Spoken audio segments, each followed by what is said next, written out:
Alrighty, hello, how are we? Glad to see you guys back for another video. I hope you guys are excited for this one because it's about ground realistic. Because in ground realistic, winning is literally not all just about having the best tank. You can have the best tank and still lose. It's about having the right lineup. I see a lot of people too often that bring in one vehicle and then they struggle once that one's gone. They don't know what to do. So in this video, what we're gonna do is break down lineup building and why your vehicles should work together, and how a well-built lineup can not only win you more battles, but even give you a better experience with the game, and you don't even need top tier meta vehicles to do so. So without further ado, let's get in this video and learn some things. Woo!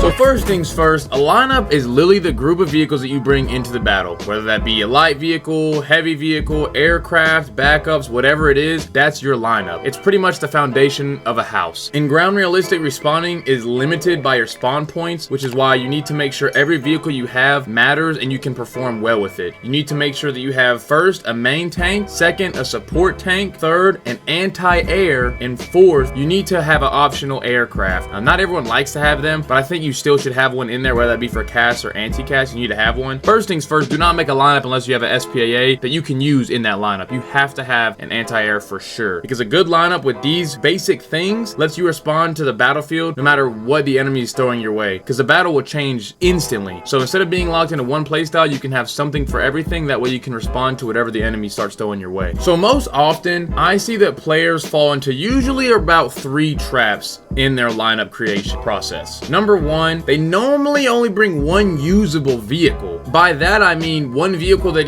they even play or know how to perform decent with. Number 2, they bring vehicles that are at so far apart BRs that half of their vehicles can't even perform at the BRs that they're bringing them to. So they're really shooting themselves in the foot and trying to run in a race. And the third thing is they do not bring anything in response to very common issues, whether that be air superiority, flanking, no heavy tanks, things of that nature. They don't have responses to those very common issues in games. If your tank dies and you have one vehicle and your next option is something that's way under BR or just sucks, it doesn't fit the situation you need. Say you need a heavy tank because it's a brawling map, but you don't have a heavy tank or a tank it's even a medium that can brawl, you're effectively out of the match. Especially if you have one vehicle and then once you die, you're like, well, that's all that I have, and you just leave. Having one vehicle is not the move at all. Do not have a one tank lineup. Do not have BR gaps in your lineups. By that I mean your lineup should be within 0.3 to 0.7 of each other. So if you're running a 4-0, you should not be running a 5-0. If you're running a 6-3, you should not be running a 7-3. You need to make sure whatever lineup you're playing, everything is within 0.3 to 0.7 difference of each other. So that way, if you get a full up tier, your vehicles can still perform well. My biggest tip when I'm making lineups, I think if every match I play for the next 10 years, which is already true, is going to be a full tier up tier, which it will be, can my vehicles perform well? That's what you need to think about when you're making your lineup. You also need to make sure that you have a SPAA in your lineup. I see too many people that do not have SPAA in their lineup. Not only do they complain that there's cast in the air, but they complain they don't have any SPAA, yet they don't even have SPAA in their lineup. So you need to make sure you have no one tank lineups, no BR gaps that are over at least a full BR, and no SPAA lineups. Because even if you suck in an SPAA, your job isn't really to kill the planes. While it is obviously to kill them, you can do your job just by putting pressure on the planes so they can't sit there and line up and bomb at will or stray people at will. If you just shoot at them, normally planes, as soon as they get shot at, they just instantly start pulling off. So that's all you have to do is put pressure on the planes. While killing them would be nice, you will change the tide in the match as long as you can give pressure to the enemy players in the air. That way they can't just kill your team. So to elaborate further on what I meant earlier, for example, the battle rating consistency, how I mentioned like 0.3,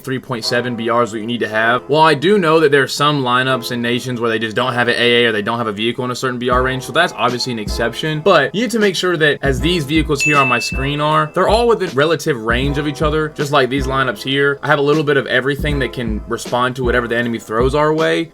They're not too far apart, so that way if I do get a full up tier, all the vehicles are pretty average in performance. Not like I'm playing, you know, a 4-0 vehicle and a 5-7 lineup and then I get full up tier to 6-7.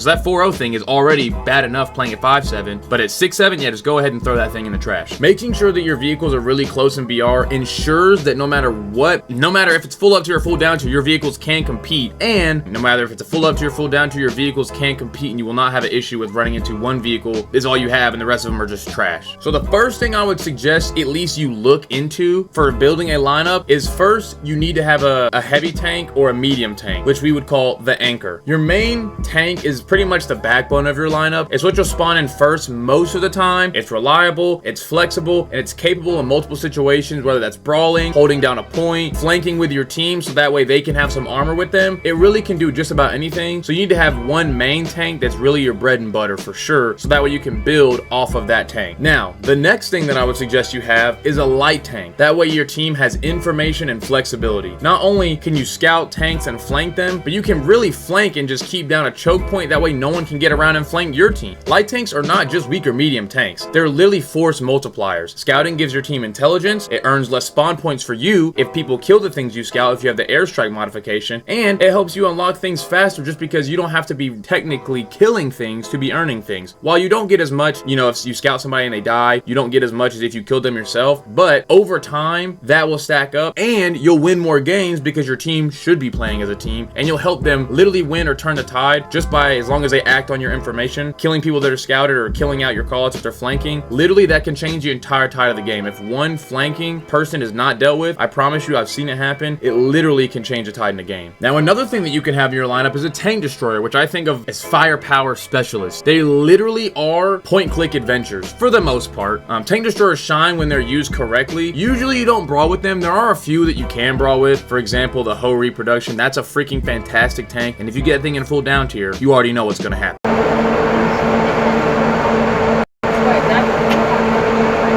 Tank destroyers, when they are used correctly, they shine so well. They're used to really cover lanes. That way you don't want to move too much with them. You really want to just use it to control space. Usually when people see a tank destroyer, they know they have a really high chance of dying because tank destroyers, what is their job? To destroy tanks. So usually when there's a tank destroyer in a really good position, holding down a certain lane on a map or a certain grid square, it's really hard to kill them, especially if they know what they're doing. That's why you might need to get a plane or a different vehicle to try to push them out of their position, because it can be really hard if someone's heavily dug into a spot in the heavy tank destroyer, to get them out of it. Now, this is one thing normally I would say doesn't need to be the first thing that you bring into the lineup, but you do not need to have a single lineup in this entire game. There should not be a single. I'm gonna go through every one of y'all's accounts in game and make sure that you have one of these in your lineup, because if you don't,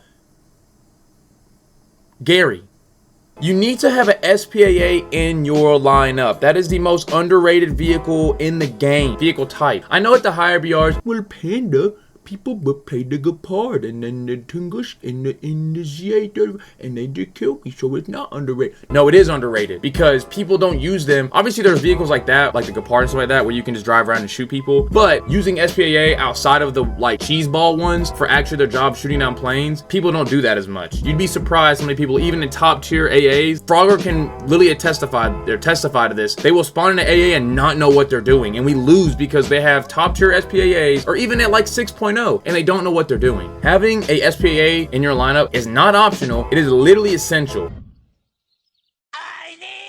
Because aircraft can decide matches, and you having anti-air up not only protects yourself but your team from literally just getting touched all game. Not having an SPAA literally means, okay, we lose, okay, we've lost. Because if you don't have SPAA up, Cass gets free kills all day and you cannot stop them.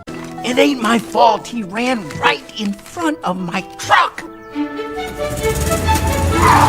Sure, you may be able to MG with them with your tank. Sure, you may be able to main gun them. But if you don't have SPAA, like I mentioned earlier, there's no pressure being put on them. So if they see your heavy tanks pushing up to cap a point, all they gotta do is fly straight to it and blow it up. Because if you're MGing them with your top gun, they're definitely not gonna be as scared as that. If they were scared as, like, if you had an M16, an M163, a Falcon, Chieftain Marksman, even though it sucks. Plenty of other things that you could have to just put pressure on them. That way you can literally have not just free air superiority. All right, well, I'm just gonna press spacebar now. My 1,000-pound bomb and this fat guy that can't move because he's fat and no one's shooting at me. Having an SPAA is the #1 thing you need to have in every single lineup. I do not care if you even bring, I have a lineup that's like 7-0 and I bring the M42 because America, I don't like the skink. So I even bring that. It's better than having nothing, because I promise you, you will lose so many games if you cannot put pressure on airplanes. They will just literally farm you all game and you'll hate it. Now, for bringing in a vehicle, for example, a plane, that one, you're either going 2 directions. There's literally only 2 paths that you can choose when you're doing this. You're either going to be a cast player or you're going to be an anti-cast player. No one likes either of them. They both suck. No one likes being cast and no one likes anti-cast because then you can't cast. But you have to bring one of them. If you bring an aircraft, they should complement your ground lineup, not really replace it. You don't want to just try to bring in planes so that way you can just play air RB and ground. I mean, some people do that. They literally will just bring in a fighter and then camp the air spawn, which is really weird. You can bring in fighters for air superiority if you want to like play anti-cast to like try to help your team. You can still like strafe stuff and mark them, because strafing them, even with tiny guns, if you can't kill them, will still mark them for your team and you may get like a track or something. If you're doing strictly cast, then you need to bring something that has good bombs, good rockets that you can perform well with, so that way you can focus on doing your job with cast and strike aircrafts rather than trying to be a fighter and a fat plane. Because a lineup, for example, with a scout tank, a SPAA, and a fighter gives you multiple paths to influence the match. There's some games where you may suck on the ground, but you get into a plane, you're killing their planes, you're keeping the skies clear, and that'll help your team. There's times where you're doing great on the ground, you get into a plane, and you blow up. Or, for example, hit a tree. Right now, the tent is being pitched.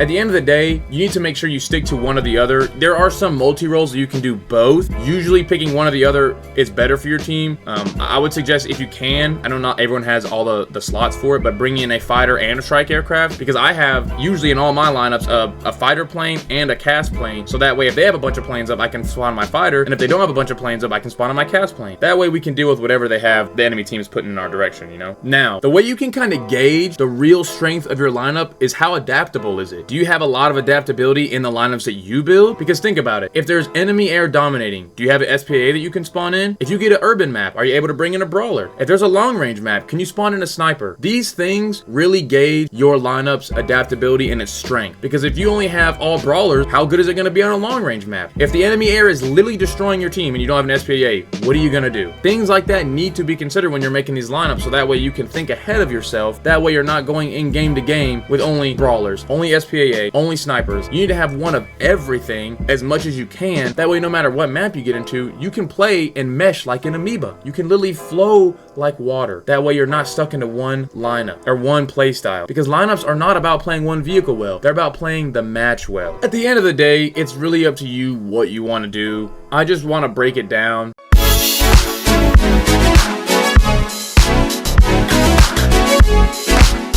That way you guys have as much information as you can when you're making these lineups. Because in War Thunder Ground, your lineup is just as important as how good you are and how good your skill is. Vehicles that work together not only give you survivability, but they give you flexibility and more chances to turn a losing battle into a win. I know that me and Frogger, literally he can testify to this. We've had games where he'll go up in a plane and I'll stay on the ground, or I'll stay in a plane and he'll go on the ground. And we can communicate very well because, hey, we need to get the A point. Spawn in a light tank, go get it. I'll cover you in a plane. Or they have SPAA up. Can you go strafe them and put pressure on it so that way I can push up and kill them? There's plenty of different things you can get done. Being able to have flexibility in all of your lineups is going to make it so much easier for you to do everything in this game. Because if you only have things, for example, I only play heavy tanks. Well, how's that going to help you when you have to quickly go capture a point? How's it going to help you if you're on an urban map and you only have light tanks that are only good at flanking and you can't really flank because it's Sweden and there's just buildings everywhere? You have to think about that. Well, obviously you're going to run to some situations where you cannot have a vehicle for every single situation. For example, I don't know, maybe a KH-29 flying across the map, hitting you in the mouth and you explode. You can still have as many options as you would choose to in every single lineup. If this video helped you, consider dropping a like. It really means the world to not only me, but this community as well. And go ahead and drop down below your favorite lineups in whatever nation they are. Maybe I'll consider trying them out on stream and see if we can get cracking, see if I can do good with your lineups. But thank you for watching. Hope you all had a blessed day, and I'll see you guys later. Good luck on the battlefield, people. Peace.